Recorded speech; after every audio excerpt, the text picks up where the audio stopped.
Hi, I'm Decatoria, 19 years old, from Samar. In connection to celebration of Summer Day 2020 na may temang Kusugan Katawhan para Himway nga Katalingban, will showcase one food here in Samar, which is KUTSINTA. Legacy, Culture, Life.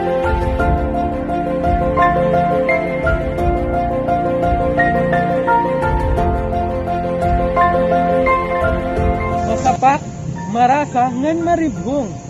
Spark, Samar!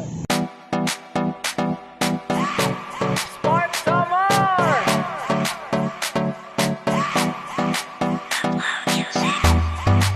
Sakay na! Do that one dance, baby. That one dance.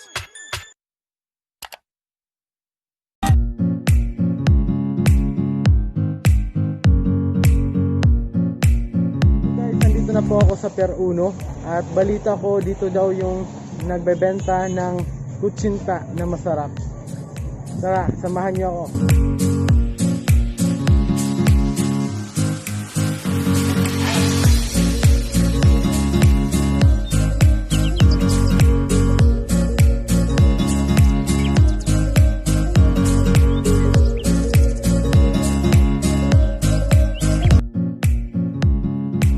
Puto KUTSINTA is a type of a shrimp rice cake found throughout the Philippines.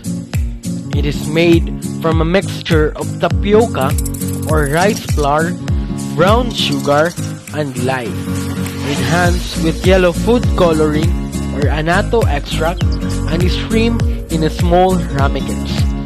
Ang ating pagkain ay kasabay ng paglipas ng panahon sa paghubog ng ating kasaysayan. Isa ito sa dahilan bakit ikaw at ako ay Pilipino.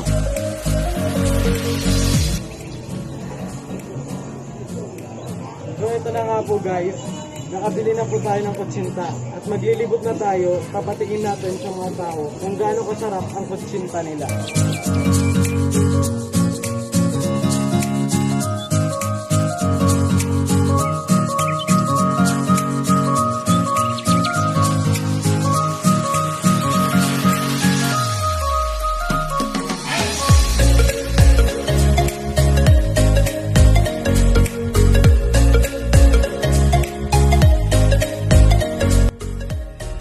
Di rin papahuli ang Paranas Samar sa mga gandang tanawin.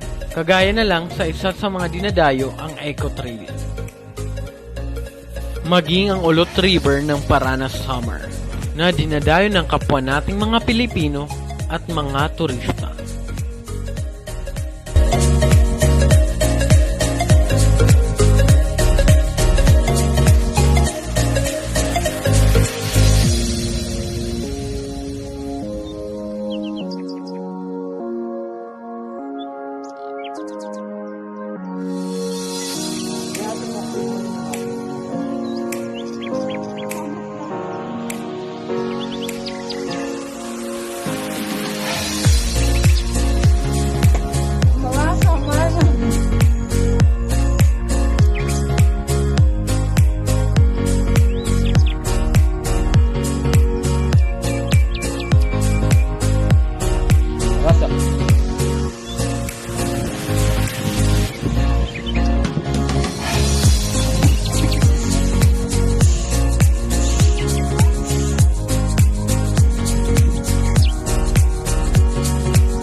Dami kayo. Thank you ka. Ang KUTSINTA, ito talaga ay mas kilala sa lugar ng Paranas. Marami ang gumagawa doon at naging parte na ng kultura nila ang paggawa. Ang KUTSINTA ay madalas na inaahin sa mga piyesta. Masarap din itong almusal at snack. Sa halagang 20 pesos lang, sulit na sulit ka na.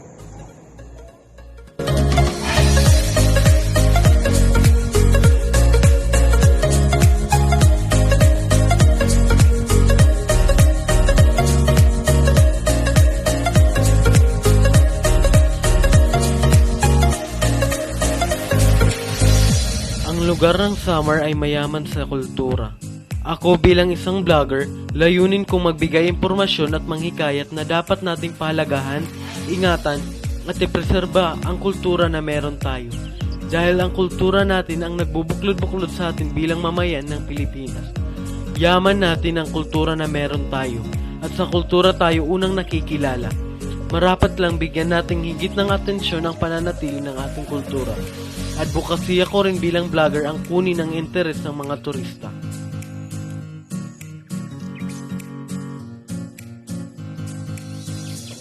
Nag-enjoy ka ba sa video na ito? Kung nag-enjoy ka, give thumbs up and share this video. Subscribe mo na din ako. It's me again, John Decatoria, nagsasabing, if opportunity doesn't knock, build the door. Hanggang sa muli, paalam!